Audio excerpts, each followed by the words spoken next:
सत श्री अकाल जी सारिਆਂ ਨੂੰ मैं दीपक कुमार अरोड़ा क्लासेस के ऑनलाइन प्लेटफॉर्म के उत्ते सारिਆਂ ਦਾ स्वागत है। तो आप कर रहे सी इंडिया चाइना रिलेशन। हाँ जी, मैं तुहानूं दो चीज़ों बारे दस्सिया सी, एक ये बंदे बारे, ये कौन सीगा माओ, ठीक है, ये कौन सी माओ, तो एक चियांग काई शेक, चियांग ਇਹਦਾ छोटा नाम ही रख देना चियांग। ਜਿਹੜਾ ਮਾਓ ਸੀਗਾ, ਮਾਓ ਦੀ ਕਿਹੜੀ ਪਾਰਟੀ ਸੀ CPI, ਤੇ ਜਿਹੜਾ चियांग ਸੀਗਾ ਇਹਦੀ ਕਿਹੜੀ ਪਾਰਟੀ ਸੀਗੀ KMT।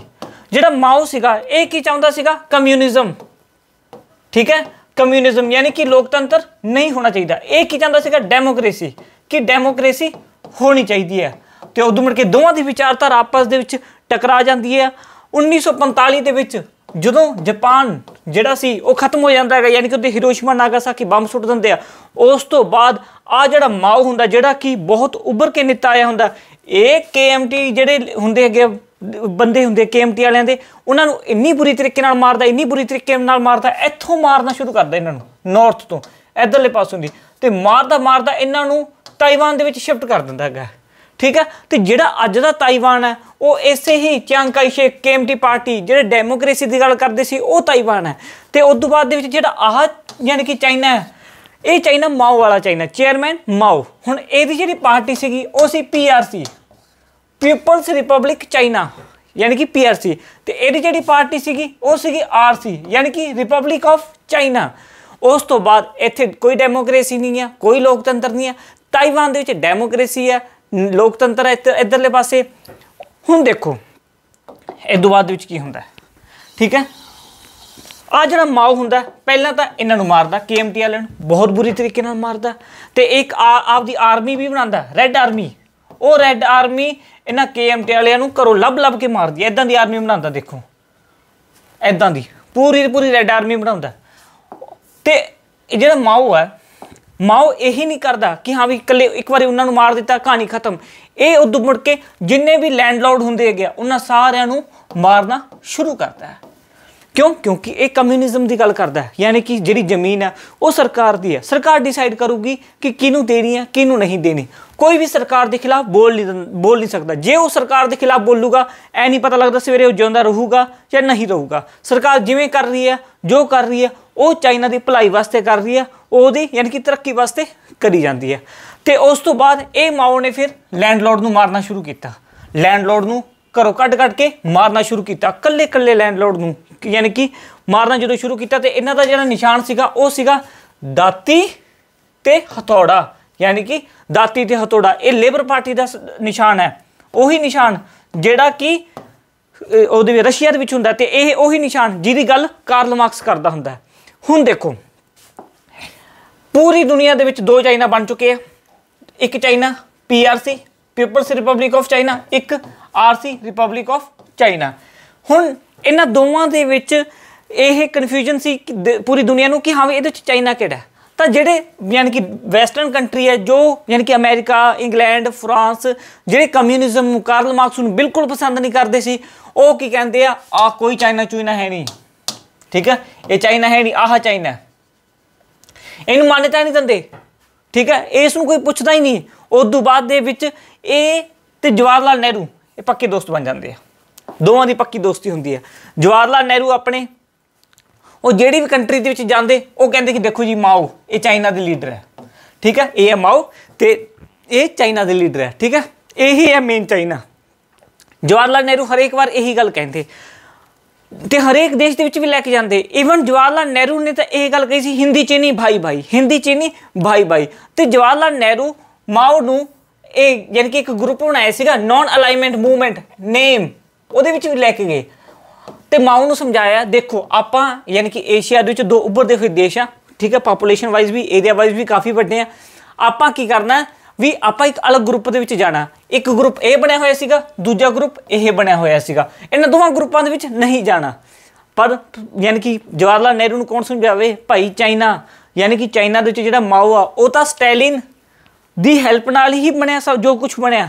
तो ਉਹਦੀ ਜਿਹੜੀ आइडियोलॉजी है सोशलिज्म उसे ਨੂੰ ਤਾਂ लागू ਕੀਤਾ ਸੀਗਾ इसने चाइना ਦੇ ਵਿੱਚ कम्यूनिज्म। ਹੁਣ ਉਹ यानी कि रशिया की ਜਿਹੜੀ आइडियोलॉजी है कार्ल मार्क्स की आइडियोलॉजी ਉਹਨੂੰ ਕਿਵੇਂ ਛੱਡ ਸਕਦਾ ਸੀਗਾ। ਹੁਣ ਉਹਨੂੰ ਲੈ ਕੇ ਗਏ ਇੱਥੇ यानी कि बाकी ਜਿਹੜੇ नेम कंट्री है उन्होंने मिलाना शुरू किया। दैन माओ की करता ਸੀਗਾ जिवें बाकी कंट्रियां ने यानी कि म्यांमार होर हो गया, यानी कि इजिप्ट हो गया, युगोस्लाविया हो गया, इन्हों की कहता देखो अलग रहने दे कोई फायदा है नहीं, ग्रुप च रहो। जवाहरलाल नेहरू नैम बना रहा, कोई ग्रुप नहीं। जो चाइना जिन्हों यानी कि जवाहरलाल नेहरू मिला के लेके आ रहा, वो ही ग्रुप में तोड़ी जाता, कहना अपने कनी चलो, रशिया कनी चलो, इधरले पासे चलो, यानी कि इस ग्रुप में मजबूत करी जाता है। जो जवाहरलाल नेहरू को समझ आया उदो मुड़ के लैके नहीं गया माओ को, कहता बंदा ही बेकार है, मैं इनू अलग ग्रुप के लैके जाता, ये पतंदर रशिया वाले पासे ले जाता सारिਆਂ। उस तो बाद जवाहरलाल नेहरू तो चाइना के एक समझौता भी होया सीगा 1954 के। वो 1954 समझौता की सी पंचशील प्रिंसीपल, पंच प्रिंसीपल कि आपां एक दूजे की यानी संप्रभुता, यानी कि एक दूजे जो देश आ उसनूं असीं तवज्जो देवांगे, यानी कि मान्यता देवांगे, आपस च आपां कोई भी युद्ध नहीं लड़ांगे, कट्ठे रवांगे ते एशिया ग्रेटर की गल करांगे। ये 1954 दे विच उन्हां ने यानी कि यह एग्रीमेंट किया। बट जिहड़ा चाइना सीगा, माओ सीगा, माओ कित्थे टिक के बैठण वाला सीगा। ओके, माओ ने की किया, सब तो पहला तो उसने आ जिहड़ा ताइवान इधरले पासे ताइवान है, सॉरी ताइवान तो आ सीगा, इधरले पासे तिब्बत, ठीक है, तिब्बत है। चाइना की कहना तिब्बत साडा है, ठीक है।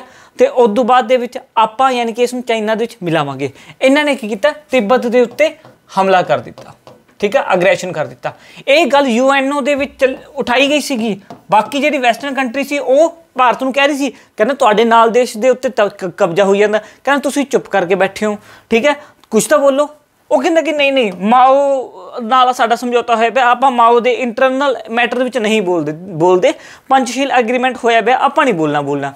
बट उदों बाद दे विच यानी कि चाइना ने की कीता, पूरे तिब्बत दे उत्ते कब्जा कर लिया। इंडिया किवें बोलदा, पंचशील एग्रीमेंट होया पिया।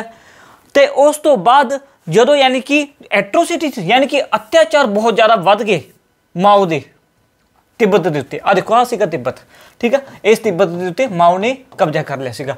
ते उदों मुड़ के जिन्ने भी मोंक सीगे उन्होंने मारना शुरू कर दिया। ये तो अज दी तस्वीरां ने कि चाइना स्टॉप द जीनोसाइड इन तिब्बत, यानी कि जिहड़ा चाइना तिब्बत दे विच नरसंहार करी जांदा, तिब्बतन नूं मारी जांदा हैगा, वो खत्म करे। बट थोड़ा जिहा पुरानी पिक्चर भी दिखा देवां मैं तुहानूं।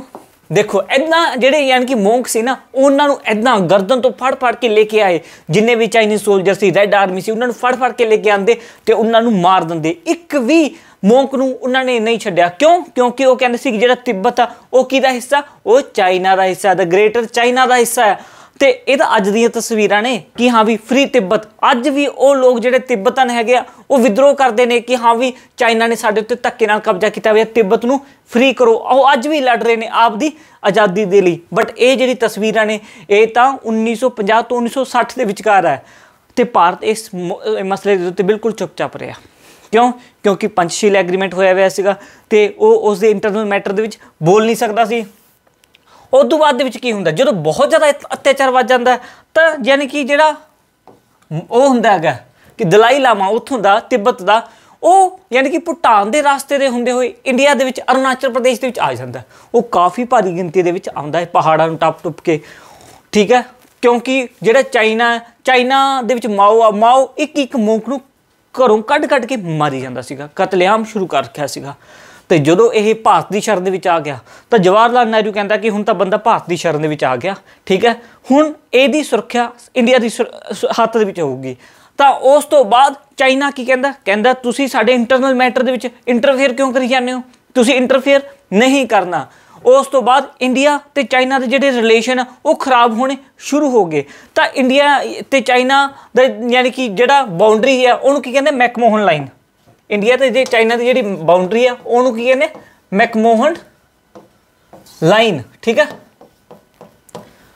ईवन देखो हजे दलाई लामा जो आया नहीं सी, जो चाइना ने तिब्बत के उत्ते अग्रैशन दिखा के उहदे उत्ते कब्जा कर लिया सी, उस तो बाद ये यानी कि जवाहरलाल नेहरू नूं भी यानी कि मान्यता देती सी, कहना नहीं इक्को ही गल है, इन्हां दा ही है तिब्बत। हुण मैकमोहन लाइन जिहड़ी है इंडिया ते किहदे विचकार है, चाइना दे विच, ठीक है। आसी मैकमोहन लाइन इधरले पासे ये सारी किहड़ी है, मैकमोहन लाइन है। हुण इस मैकमोहन लाइन दे विच पहली गल तां मैं तुहानूं दस्सां जिहड़ी फोर्स लगी भी है, ITBP लगी भी है, इंडो तिब्बतन बॉर्डर पुलिस। देखो इंडो तिब्बतन बॉर्डर पुलिस। तो उदों बाद दे विच ਚਾਈਨਾ ਕੀ ਕਹਿੰਦਾ ਕਿ ਆਹ ਜਿਹੜੀ ਮੈਕਮੋਹਨ ਲਾਈਨ ਹੈ ਨਾ, ਮੈਕਮੋਹਨ ਲਾਈਨ, ਇਹਨੂੰ ਨਹੀਂ ਅਸੀਂ ਮੰਨਦੇ, ਠੀਕ ਹੈ। ਇਹਦੇ ਵਿੱਚ ਜਿਹੜਾ ਯਾਨੀ ਕਿ ਇੱਥੇ ਕਸ਼ਮੀਰ ਦੇ ਵਿੱਚ ਅਕਸਾਈ ਚੀਨ ਆ, ਉਹ ਸਾਡਾ ਏਰੀਆ ਹੈ। ਪਹਿਲਾਂ ਤਾਂ ਉਹਨਾਂ ਨੇ ਤਿੱਬਤ ਦਿਖਾਇਆ, ਫਿਰ ਅਕਸਾਈ ਚੀਨ ਨੂੰ ਵੀ ਆਪ ਦਾ ਦੱਸਣਾ ਸ਼ੁਰੂ ਕਰ ਦਿੱਤਾ ਤੇ ਉਹਨਾਂ ਨੇ ਮੈਪ ਵੀ ਜਾਰੀ ਕਰ ਦਿੱਤਾ। ਹੁਣ ਕੁੱਲ ਮਿਲਾ ਕੇ ਚਾਈਨਾ ਦੇ ਨਾਲ ਇੰਡੀਆ ਦੇ ਜਿਹੜੇ ਰਿਲੇਸ਼ਨ ਖਰਾਬ ਹੋਣੇ ਸ਼ੁਰੂ ਹੋ ਗਏ। ਈਵਨ ਛੋਟੀ ਮੋਟੀ ਜਗ੍ਹਾ ਦੇ ਉੱਤੇ ਇੱਥੇ ਛੁੱਟ-ਮੁੱਟ ਯਾਨੀ ਕਿ ਗੋਲੀਆਂ ਵੀ ਚੱਲਣੀਆਂ ਸ਼ੁਰੂ ਹੋ ਗਈਆਂ, ਜਿਵੇਂ ਕਿ ਇਸ ਟਾਈਮ ਤੁਸੀਂ ਦੇਖੀ ਜਾਂਦੇ ਹੋ ਵੀ ਚਾਈਨਾ ਆਇਆ ਚਲਿਆ ਗਿਆ, ਆਇਆ ਚਲਿਆ ਗਿਆ, ਆਇਆ ਚਲਿਆ ਗਿਆ। ਇੱਦਾਂ ਹੀ 1962 ਦੇ ਵਿੱਚ ਚੱਲ ਰਿਹਾ ਸੀਗਾ। ਥੋੜ੍ਹੀ ਬਹੁਤ ਗੋਲੀਆਂ ਚੱਲੀਆਂ ਫਿਰ ਚੁੱਪ ਕਰ ਗਏ, ਥੋੜ੍ਹੀ ਬਹੁਤ ਗੋਲੀਆਂ ਚੱਲੀਆਂ ਫਿਰ ਚੁੱਪ ਕਰ ਗਏ, ਥੋੜ੍ਹੀ ਬਹੁਤ ਗੋਲੀਆਂ ਚੱਲੀਆਂ, ਇੱਦਾਂ ਚੱਲ ਰਿਹਾ ਸੀਗਾ। ਫਾਈਨਲੀ 1962 ਦੇ ਵਿੱਚ ਜਾ ਕੇ ਵਾਰ ਸ਼ੁਰੂ ਹੋ ਗਿਆ।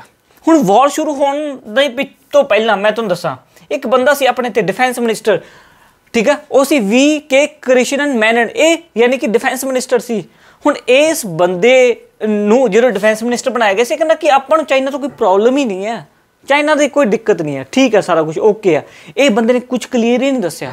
ਜਵਾਹਰ ਲਾਲ ਨਹਿਰੂ ਨੂੰ ਔਨ ਦੀ ਸਪੋਰਟ ਪਤਾ ਲੱਗਿਆ ਤੇ ਉਦੋਂ ਮੁੜ ਕੇ ਉਹਨੇ ਡਿਫੈਂਸ ਮਿਨਿਸਟਰ ਆਪਦੇ ਕੋਲੇ ਲੈਤਾ। ਬਸ ਜਦੋਂ ਤੱਕ ਆਪਦੇ ਕੋਲੇ ਉਹਨੇ ਡਿਫੈਂਸ ਮਿਨਿਸਟਰ ਲੈਤਾ ਸੀ, ਉਦੋਂ ਤੱਕ ਬਹੁਤ ਦੇਰ ਹੋ ਚੁੱਕੀ ਸੀ। ਕਿਉਂ? ਕਿਉਂਕਿ ਇੰਡੀਆ ਚਾਈਨਾ ਬਾਰਡਰ ਦੇ ਉੱਤੇ ਪ੍ਰੋਪਰ ਪਲੈਨਿੰਗ ਨਹੀਂ ਹੋਈ ਸੀਗੀ। ਇੱਕ ਗੱਲ ਹੋਰ, ਜਿਹੜਾ ਚਾਈਨਾ ਦੀ ਤਰਫ ਤੋਂ ਬਾਰਡਰ ਹੈ ਉਹ ਹਾਈਟ ਦੇ ਉੱਤੇ ਹੈ, ਇੰਡੀਆ ਵਾਲੀ ਪਾਸੇ ਸਲੋਪ ਦੀ ਨੀਵੀਂ ਜਗ੍ਹਾ ਦੇ ਉੱਤੇ ਹੈ, ਤੇ ਜਿਹਦੇ ਕਰਕੇ ਉਹ ਉੱਪਰੋਂ ਦੀ ਗੋਲੀ ਮਾਰਦੀ ਜਿਹੜੀ ਸਿੱਧੀ ਦੀ ਸਿੱਧੀ ਯਾਨੀ ਕਿ ਇੱਧਰ ਵੱਜਦੀ ਸੀਗੀ। ਕਾਫੀ ਜ਼ਿਆਦਾ ਇਹ ਸਿਸਟਮ ਯਾਨੀ ਕਿ ਕਾਫੀ ਬੁਰਾ ਸੀਗਾ। ਦੇਖੋ ਇੱਦਾਂ ਆਪਣੀ ਜਿਹੜੀ ਇੰਡੀਅਨ ਆਰਮੀ ਸੀਗੀ ਇੱਦਾਂ ਗੱਡੀ ਚੜਾ ਰਹੇ ਸੀਗੇ, ਇੱਕ ਗੱਡੀ, ਤੇ ਉਦੋਂ ਮੁੜ ਕੇ ਉਹ ਹਾਈਟ ਦੇ ਉੱਤੇ ਹੁੰਦੇ ਸੀਗੇ ਤੇ ਆਪਣੇ ਵਾਲੇ ਜਿਹੜੇ ਉਸ ਲੋਅਰ ਪਲੇਸ ਦੇ ਉੱਤੇ ਹੁੰਦੇ ਸੀਗੇ। ਤੇ ਉਦੋਂ ਬਾਅਦ ਦੇ ਵਿੱਚ 1962 ਦੇ ਵਿੱਚ ਇੰਡੀਆ ਵਾਰ ਹਾਰ ਗਿਆ, ਠੀਕ ਹੈ। ਹੁਣ ਇੰਡੀਆ ਇਹ ਵਾਰ ਹਾਰ ਗਿਆ, ਕਾਫੀ ਇਹਦੇ ਕਾਰਨ ਸੀ। 에ਅਰ ਫੋਰਸ ਨੂੰ ਯੂਜ਼ ਨਹੀਂ ਕੀਤਾ ਗਿਆ ਸੀ, ਇੱਕ ਹਾਈਟ ਵੀ ਕਾਫੀ ਜ਼ਿਆਦਾ ਸੀਗੀ। ਉਦੋਂ ਮੁੜ ਕੇ ਪ੍ਰੋਪਰ V.K. ਕ੍ਰਿਸ਼ਨਨ ਮੈਨਨ ਦੀ ਜਿਹੜੀ ਪਲੈਨਿੰਗ ਸੀਗੀ ਉਹ ਨਹੀਂ ਸਹੀ ਸੀ। ਔਨ ਦੀ ਸਪੋਰਟ ਡਿਫੈਂਸ ਮਿਨਿਸਟਰੀ ਆਪਦੇ ਕੋਲੇ ਲੈਤੀ ਜਵਾਹਰ ਲਾਲ ਨਹਿਰੂ ਨੇ, ਤੇ ਇੱਕ ਇੰਡੀਆ ਚਾਈਨਾ ਭਾਈ ਦਾ ਜਿਹੜਾ ਨਾਰਾ ਦਿੱਤਾ ਸੀਗਾ ਉਹ ਵੀ ਕਿਤੇ ਨਾ ਕਿਤੇ ਖਰਾਬ ਕਰ ਗਿਆ। ਇੱਕ ਉਹ ਗੱਲ ਹੋਰ, ਜਿਹੜਾ ਤਿੱਬਤ ਬਫਰ ਜ਼ੋਨ ਬਣਿਆ ਹੋਇਆ ਸੀਗਾ ਉਹ ਤਿੱਬਤ ਬਫਰ ਜ਼ੋਨ ਨੂੰ ਖਤਮ ਕਰ ਦਿੱਤਾ ਗਿਆ, ਕਿਉਂ? ਚਾਈਨਾ ਨੇ ਉੱਥੇ ਕਬਜ਼ਾ ਕਰ ਲਿਆ ਸੀਗਾ ਤੇ ਇਹ ਵਾਰ ਹਾਰ ਗਏ। ਉਸ ਤੋਂ ਬਾਅਦ ਯਾਨੀ ਕਿ ਜਿਹੜਾ ਚਾਈਨਾ ਕੀ ਕਹਿੰਦਾ ਕਿ ਹਾਂ ਵੀ ਹੁਣ ਅਸੀਂ ਜਿੱਤੇ ਹਾਂ, ਹੁਣ ਅਸੀਂ ਤੁਹਾਡੇ ਤੋਂ ਏਰੀਆ ਲਵਾਂਗੇ। ਉਹ ਕਿਹੜਾ ਲਵਾਂਗੇ? ਆਹਾ ਅਕਸਾਈ ਚੀਨ, ਠੀਕ ਹੈ ਕਿ ਨਹੀਂ। ਇਹ ਸਾਰਾ ਦਾ ਸਾਰਾ ਏਰੀਆ ਚਾਈਨਾ ਨੇ ਲੈ ਲਿਆ, ਠੀਕ ਹੈ। ਤੇ ਉਦੋਂ ਮੁੜ ਕੇ ਇੰਡੀਆ ਤੇ ਚਾਈਨਾ ਦੇ ਵਿੱਚ ਜਿਹੜੀ ਲਾਈਨ ਬਣ ਗਈ, ਇਸ ਲਾਈਨ ਨੂੰ ਕਿਹਾ ਗਿਆ line of actual control, LAC, line of actual control. ਆਹ ਜਿਹੜਾ ਏਰੀਆ ਇਹ ਪਾਕਿਸਤਾਨ ਕੋਲੇ ਸੀਗਾ, ਬਟ ਪਾਕਿਸਤਾਨ ਨੇ ਇਸ ਨੂੰ ਚਾਈਨਾ ਨੂੰ ਸੀਡ ਕਰ ਦਿੱਤਾ, ਕਿ ਚਾਈਨਾ ਨੂੰ ਦੇ ਦਿੱਤਾ ਇਹ ਏਰੀਆ 1963 ਦੇ ਵਿੱਚ, ਠੀਕ ਹੈ। ਹੁਣ ਦੇਖੋ ਚਾਈਨਾ ਨੇ ਇਹ ਏਰੀਆ ਲੈ ਲਿਆ। ਉਦੋਂ ਮੁੜ ਕੇ ਜਦੋਂ ਇਹ ਏਰੀਆ ਲੈ ਲਿਆ ਚਾਈਨਾ ਨੇ, ਦੈਨ ਉਸ ਤੋਂ ਬਾਅਦ ਦੇ ਵਿੱਚ ਕੀ ਹੋਇਆ? ਹੁਣ ਪਾਕਿਸਤਾਨ ਬੜਾ ਯਾਨੀ ਕਿ ਉਹ ਬਣ ਰਿਹਾ ਸੀਗਾ, ਪਾਕਿਸਤਾਨ ਵੀ, ਕਿ ਪਾਕਿਸਤਾਨ ਕਹਿੰਦਾ ਕਿ ਹਾਂ ਵੀ ਨਹੀਂ ਯਾਰ ਹੁਣ ਤਾਂ ਇਹ ਹਾਰ ਗਏ ਯੁੱਧ, ਹੁਣ ਆਪਣਾ ਬਹੁਤ ਵਧੀਆ ਮੌਕਾ ਆਪਣੇ ਕੋਲੇ ਕਿ ਹਾਂ ਵੀ ਆਪਾਂ ਕੀ ਕਰੀਏ, ਇਹਨਾਂ ਤੇ ਹਮਲਾ ਕਰੀਏ, ਜੰਮੂ ਕਸ਼ਮੀਰ ਨਾਲ ਦੀ ਨਾਲ ਆਪਣੇ ਕੋਲੇ, ਇਸ ਤੋਂ ਵਧੀਆ ਮੌਕਾ ਨਹੀਂ ਮਿਲਣਾ।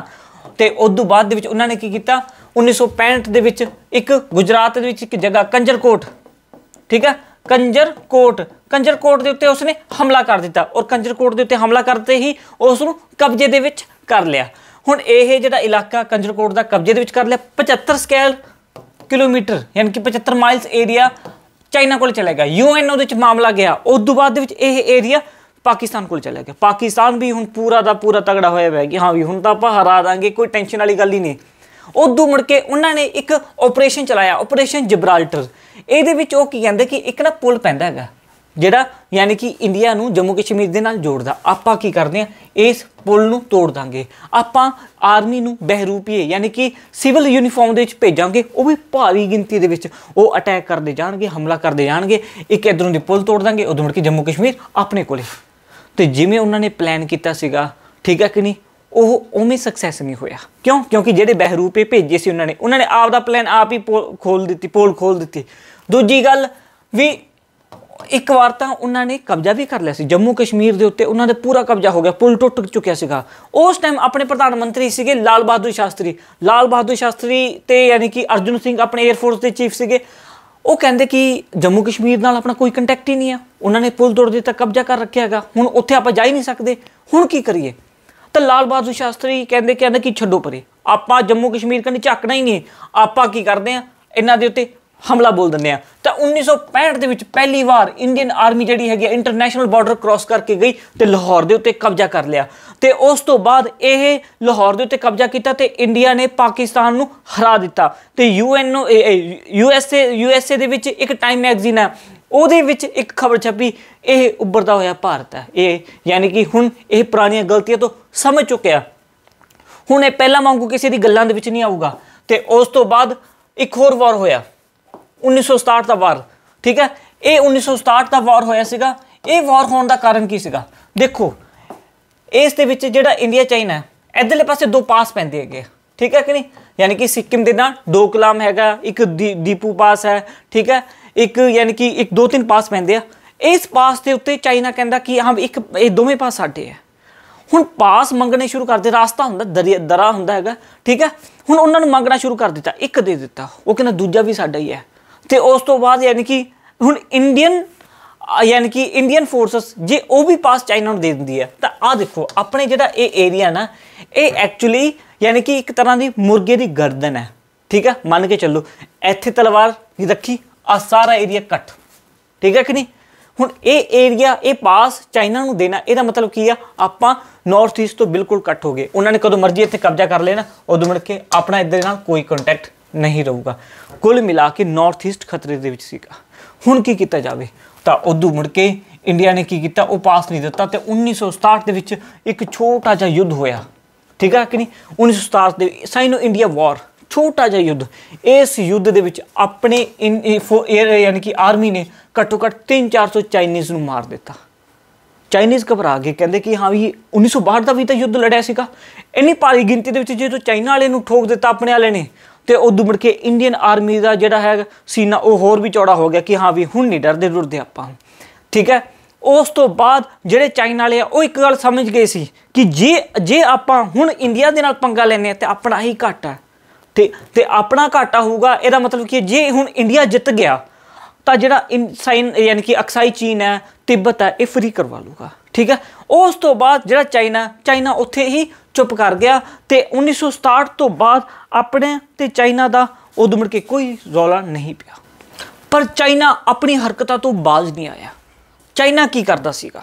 ਹੁਣ ਦੇਖੋ 1967 ਦਾ ਵਾਰ ਹੋ ਗਿਆ, ਇੰਡੀਆ ਇਸ ਵਾਰ ਦੇ ਵਿੱਚ ਜਿੱਤਿਆ ਸੀਗਾ। ਇਸ ਤੋਂ ਬਾਅਦ ਕਿ ਮੈਂ ਤੁਹਾਨੂੰ ਦੱਸਾਂ ਆਪਣੇ ਇੰਡੀਆ ਦੇ ਵਿੱਚ ਇੱਕ ਕਮਿਊਨਿਸਟ ਪਾਰਟੀ ਇੰਡੀਆ ਦੇ ਵਿੱਚ ਕਿਵੇਂ ਕੰਮ ਕਰ ਰਹੀ ਹੈ, ਠੀਕ ਹੈ ਕਿ ਨਹੀਂ।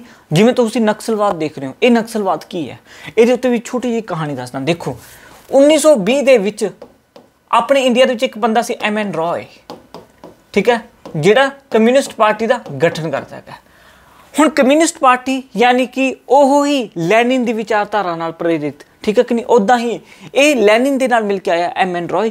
ਤੇ ਮੈਕਸੀਕੋ ਦੇ ਵਿੱਚ MN ਰॉय ਨੇ ਆਪਣੀ ਇੱਕ ਪਾਰਟੀ ਬਣਾਈ ਸੀ, ਕਮਿਊਨਿਸਟ ਪਾਰਟੀ। ਮੈਕਸੀਕੋ ਵੀ ਸਾਰਾ ਕਮਿਊਨਿਜ਼ਮ ਸਮਾਜਵਾਦੀ ਦੇਸ਼ ਹੈ, ਠੀਕ ਹੈ।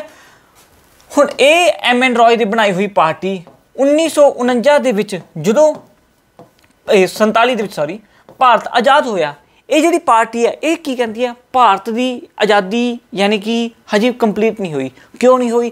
ਕਿਉਂਕਿ ਭਾਰਤ ਦੇ ਵਿੱਚ ਹਜੇ ਤੱਕ ਸਮਾਜਵਾਦ ਨਹੀਂ ਆਇਆ, ਕਮਿਊਨਿਜ਼ਮ ਨਹੀਂ ਆਇਆ।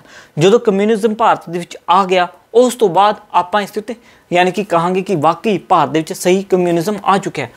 ਜਦੋਂ 1962 ਦੇ ਵਿੱਚ ਇੰਡੀਆ ਤੇ ਚਾਈਨਾ ਦਾ ਯੁੱਧ ਹੋਇਆ, ਆਹ ਕਮਿਊਨਿਸਟ ਪਾਰਟੀ ਦੋ ਧੜਿਆਂ ਦੇ ਵਿੱਚ ਵੰਡੀ ਗਈ। ਇੱਕ ਧੜਾ ਕੀ ਕਹਿੰਦਾ ਸੀਗਾ ਕਿ ਨਹੀਂ ਚਾਈਨਾ ਨੇ ਸਹੀ ਕੀਤਾ ਹੈਗਾ, ਠੀਕ ਹੈ, ਚਾਈਨਾ ਠੀਕ ਕਰ ਰਿਹਾ। ਚਾਈਨਾ ਕਿਉਂ ਗਲਤ ਹੋਊਗਾ? ਚੇਅਰਮੈਨ ਮਾਓ ਗਲਤ ਹੋ ਹੀ ਨਹੀਂ ਸਕਦਾ, ਉਹ ਤਾਂ ਸਾਡੀ ਵਿਚਾਰਧਾਰਾ ਨਾਲ ਪ੍ਰੇਰਿਤ ਹੈ ਔਰ ਸਾਡੇ ਨਾਲ ਗਲਤ ਨਹੀਂ ਕਰ ਸਕਦੇ। ਚੇਅਰਮੈਨ ਮਾਓ ਸਹੀ ਹੈ। ਇੱਕ ਧੜਾ ਕਹਿੰਦਾ ਕਿ ਨਹੀਂ ਭਾਰਤ ਤੇ ਹਮਲਾ ਹੋ ਗਿਆ, ਇਟ ਮੀਨ ਸਾਡੇ ਤੇ ਹਮਲਾ ਹੋ ਗਿਆ। ਤਾਂ ਉਸ ਤੋਂ ਬਾਅਦ ਇਹ ਜਿਹੜੀ ਪਾਰਟੀ ਆ ਇਹ ਦੋ ਹਿੱਸਿਆਂ ਦੇ ਵਿੱਚ ਵੰਡੀ ਗਈ, ਠੀਕ ਹੈ ਕਿ ਨਹੀਂ। CPI, ਠੀਕ ਹੈ ਕਿ ਨਹੀਂ, ML ਯਾਨੀ ਕਿ ਮਾਰਕਸਿਜ਼ਮ ਲੈਨਿਜ਼ਮ ਤੇ ਇੱਕ CPI-M ਯਾਨੀ ਕਮਿਊਨਿਸਟ ਪਾਰਟੀ ਆਫ ਮਾਰਕਸਿਜ਼ਮ। ਹੁਣ ਦੋ ਹਿੱਸਿਆਂ ਦੇ ਵਿੱਚ ਇਹ ਵੰਡੀ ਗਈ ਪਾਰਟੀ 1962 ਦੇ ਵਿੱਚ ਜਾ ਕੇ। ਉਸ ਤੋਂ ਬਾਅਦ ਇਸੇ ਦੇ ਵਿੱਚ ਹੀ ਇੱਕ ਬੰਦਾ ਸੀਗਾ, ਉਹਦੀ ਮੈਂ ਤੁਹਾਨੂੰ ਗੱਲ ਦੱਸਦਾ, ਚਾਰੂ ਮਾਜੁਮਦਾਰ। ਇੱਥੇ ਲਿਖ ਦਿੰਦਾ ਮੈਂ, ਚਾਰੂ ਮਾਜੁਮਦਾਰ। ਇਹ ਚਾਰੂ ਮਾਜੁਮਦਾਰ ਕੌਣ ਸੀ? ਇਹਨੂੰ ਕੋਈ ਜਾਣਦਾ ਹੀ ਨਹੀਂ ਸੀ ਚਾਰੂ ਮਾਜੁਮਦਾਰ ਨੂੰ, ਪਹਿਲੀ ਗੱਲ, ਠੀਕ ਹੈ ਕਿ ਨਹੀਂ। ਸਾਨੂ ਕਾਨਿਆਲ, ਚਾਰੂ ਮਾਜੁਮਦਾਰ, ਇਹਨਾਂ ਨੂੰ ਕੋਈ ਨਹੀਂ ਜਾਣਦਾ ਜੁੰਦਾ ਸੀਗਾ। ਇਹ ਸਾਨੂ ਕਾਨਿਆਲ ਤੇ ਚਾਰੂ ਮਾਜੁਮਦਾਰ, ਇਹਨਾਂ ਦੇ ਵਿੱਚੋਂ ਦੀ ਸਾਨੂ ਕਾਨਿਆਲ ਚੇਅਰਮੈਨ ਮਾਓ ਦੇ ਨਾਲ ਮਿਲ ਕੇ ਆਇਆ 1962-63 ਦੇ ਵਿੱਚ। ਹੁਣ ਚੇਅਰਮੈਨ ਮਾਓ ਨੂੰ ਜਦੋਂ ਮਿਲ ਕੇ ਆਇਆ ਤੇ ਉਹ ਕਹਿੰਦਾ ਕਿ ਅਸੀਂ ਕੀ ਕਰੀਏ, ਤਾਂ ਚੇਅਰਮੈਨ ਮਾਓ ਉਹਨਾਂ ਨੂੰ ਕੀ ਕਹਿੰਦਾ ਤੁਸੀਂ ਸਸ਼ਸਤਰ ਵਿਦਰੋਹ ਕਰੋ, ਇਹੋ ਜਿਹਾ ਵਿਦਰੋਹ ਕਰੋ ਕਿ ਯਾਨੀ ਕਿ ਦੁਸ਼ਮਣ ਚਿੱਤ ਹੋ ਜੇ। ਕਹਿੰਦਾ ਕਿ ਮੌਤ ਇੰਨੀ ਦਰਦਨਾਕ ਹੋਵੇ ਕਿ ਜਿਹੜੇ ਜ਼ਮੀਨਦਾਰ ਆ ਉਹ ਜ਼ਮੀਨਾਂ ਛੱਡ ਕੇ ਭੱਜ ਜਾਣ ਤੇ ਉੱਥੇ ਸਮਾਜਵਾਦ ਆਵੇ, ਕਿਉਂਕਿ ਸ਼ੋਸ਼ਣ ਬਹੁਤ ਜ਼ਿਆਦਾ ਵੱਧ ਗਿਆ। ਜ਼ਮੀਨਦਾਰਾਂ ਦਾ, ਬਿਜ਼ਨਸਮੈਨ ਦਾ, ਯਾਨੀ ਕਿ ਮਜ਼ਦੂਰਾਂ ਦੇ ਉੱਤੇ, ਕਿਸਾਨਾਂ ਦੇ ਉੱਤੇ ਸ਼ੋਸ਼ਣ ਇੰਨਾ ਜ਼ਿਆਦਾ ਵੱਧ ਚੁੱਕਿਆ ਹੈਗਾ ਕਿ ਆਪਾਂ ਨੂੰ ਹਥਿਆਰ ਚੱਕਣਾ ਹੀ ਪਊਗਾ। ਤੇ ਉਸ ਤੋਂ ਬਾਅਦ ਇਹ ਜਿਹੜੇ ਚਾਰੂ ਮਾਜੂਮਦਾਰ ਆ, ਠੀਕ ਹੈ ਕਿ ਨਹੀਂ, ਇਹ ਕੀ ਕਹਿੰਦਾ, ਇਹ ਕਹਿੰਦਾ ਕਿ ਹੁਣ ਆਪਾਂ ਯਾਨੀ ਕਿ ਘਰੋਂ ਕੱਢ ਕੇ ਜ਼ਮੀਨਦਾਰਾਂ ਨੂੰ ਮਾਰਾਂਗੇ। ਤੇ ਉਸੇ ਟਾਈਮ ਦੇ ਉੱਤੇ ਬੰਗਾਲ ਦੇ ਵਿੱਚ ਕਮਿਊਨਿਸਟ ਪਾਰਟੀ ਦੀ ਸਰਕਾਰ ਆਈ, ਠੀਕ ਹੈ ਕਿ ਨਹੀਂ, ਕਮਿਊਨਿਸਟ ਪਾਰਟੀ ਆਫ ਇੰਡੀਆ, ਇਹਨਾਂ ਦੀ ਸਰਕਾਰ ਆਈ ਬੰਗਾਲ ਦੇ ਵਿੱਚ। ਤੇ ਘਟਨਾ ਕਿਵੇਂ ਵਾਪਰੀ ਦੇਖੋ, ਇੱਕ ਜ਼ਮੀਨਦਾਰ ਸੀਗਾ, ਉਹਦੇ ਵਿੱਚੋਂ ਦੀ ਕੋਈ ਮਜ਼ਦੂਰ ਕੁਝ ਫਸਲ ਤੋੜ ਕੇ ਲੈ ਕੇ ਜਾ ਰਿਹਾ ਸੀਗਾ, ਉਸ ਜ਼ਮੀਨਦਾਰ ਨੇ ਉਸਨੂੰ ਗੋਲੀ ਮਾਰ ਦਿੱਤੀ। ਤਾਂ ਉਹ ਇਹਨਾਂ ਕੋਲੇ ਆਏ, ਉਹ ਕਹਿੰਦੇ ਕਿ ਦੇਖੋ ਜ਼ਮੀਨਦਾਰ ਨੇ ਆਪਾਂ ਨੂੰ ਗੋਲੀ ਮਾਰ ਦਿੱਤੀ ਯਾਰ, ਉਹ ਵੀ ਇੱਕ ਫਸਲ ਤੋੜਨ ਦੇ ਚੱਕਰ ਦੇ ਵਿੱਚ। ਇਹ ਕਹਿੰਦੇ ਕਿ ਉਹਨੂੰ ਲੈ ਕੇ ਆਓ, ਜ਼ਮੀਨਦਾਰ ਨੂੰ ਲੈ ਕੇ ਆਂਦਾ ਗਿਆ ਤੇ ਉਦੋਂ ਬਾਅਦ ਦੇ ਵਿੱਚ ਦਾਤੀ ਚੱਕੀ, ਹਥੌੜਾ ਚੱਕਿਆ, ਉਹਨੂੰ ਦਾਤੀ ਹਥੌੜੇ ਨਾਲ ਮਾਰਿਆ। ਉਹ ਕਹਿੰਦਾ ਕਿ ਗੋਲੀ ਮਾਰ ਦਿੰਦੇ, ਕਹਿੰਦਾ ਕਿ ਨਹੀਂ, ਗੋਲੀ ਮਾਰ ਦਿੱਤੀ ਤਾਂ ਕਮਿਊਨਿਜ਼ਮ ਪਾਰਟੀ ਜਿਹੜੀ ਸਮਾਜਵਾਦੀ ਪਾਰਟੀ ਹੈ, ਮਾਰਕਸਿਜ਼ਮ ਲੈਨਿਨਿਜ਼ਮ ਦੀ ਵਿਚਾਰਧਾਰਾ ਉਹ ਗਲਤ ਹੋ ਜੂਗੀ। ਆਪਾਂ ਮੌਤ ਨਹੀਂ ਦਰਦਨਾਕ ਦੇਵਾਂਗੇ ਕਿ ਆਲੇ ਦੁਆਲੇ ਦੇ 10 ਜ਼ਿਮੀਂਦਾਰ ਯਾਨੀ ਕਿ ਆਪ ਦਾ ਸ਼ਹਿਰ ਛੱਡ ਕੇ ਭੱਜ ਜਾਣ। ਤੇ ਉਦੋਂ ਬਾਅਦ ਕੇ ਇਹ ਕੀ ਕਹਿੰਦੇ ਸੀਗੇ, ਲਾਲ ਸਲਾਮ, ਇਹ ਕਹਿਣ ਲੱਗੇ ਲਾਲ ਸਲਾਮ, ਠੀਕ ਹੈ, ਰੈੱਡ ਆਰਮੀ, ਉਹੀ ਚਾਈਨਾ ਵਾਲੀ। ਉਸ ਤੋਂ ਬਾਅਦ ਇਹਨਾਂ ਨੇ ਜ਼ਮੀਨਦਾਰਾਂ ਨੂੰ ਕੱਢ ਕੇ ਮਾਰਨਾ ਸ਼ੁਰੂ ਕੀਤਾ ਤੇ ਮਾਰਿਆ ਕਿਹਦੇ ਨਾਲ, ਦਾਤੀ ਨਾਲ, ਹਥੌੜੇ ਨਾਲ, ਠੀਕ ਹੈ। ਤੇ ਜਿੰਨੇ ਵੀ ਜ਼ਮੀਨਦਾਰ ਸੀਗੇ ਜਿਹੜੇ ਕੁਝ ਵੀ ਅਤਿਆਚਾਰ ਕਰਦੇ ਸੀ ਉਹਨਾਂ ਨੂੰ ਫੜਦੇ, ਉਹਨਾਂ ਨੂੰ ਮਾਰ ਦਿੰਦੇ। ਤੇ ਉਦੋਂ ਮੁੜ ਕੇ ਇਹਨਾਂ ਦੇ ਡਰ ਤੋਂ ਜ਼ਮੀਨਦਾਰ ਆਪਣਾ ਸ਼ਹਿਰ ਛੱਡ ਕੇ ਭੱਜੀ ਜਾਂਦੇ ਸੀਗੇ। ਇੰਡੀਅਨ ਆਰਮੀ ਉੱਥੇ ਲੱਗੀ, ਪੁਲਿਸ ਫੋਰਸ ਲੱਗੀ, ਉੱਥੇ ਲੇਡੀਜ਼ ਨੇ ਰਸਤਾ ਰੋਕ ਲਿਆ, ਕਹਿੰਦੇ ਅਸੀਂ ਤੁਹਾਨੂੰ ਉਹਦੇ ਵਿੱਚ ਨਹੀਂ ਜਾਣ ਦਿੰਦੇ, ਐਂਟਰ ਨਹੀਂ ਕਰਨ ਦਿੰਦੇ, ਅਸੀਂ ਚਾਰੂ ਮਾਜੂਮਦਾਰ ਨੂੰ ਨਹੀਂ ਫੜਨ ਦਿੰਦੇ। ਲੇਡੀਜ਼ ਦੇ ਉੱਤੇ ਗੋਲੀਆਂ ਚੱਲ ਗਈਆਂ। ਉਦੋਂ ਮੁੜ ਕੇ ਜਿਹੜਾ ਵਿਦਰੋਹ ਹੋਰ ਵੀ ਭੜਕ ਗਿਆ।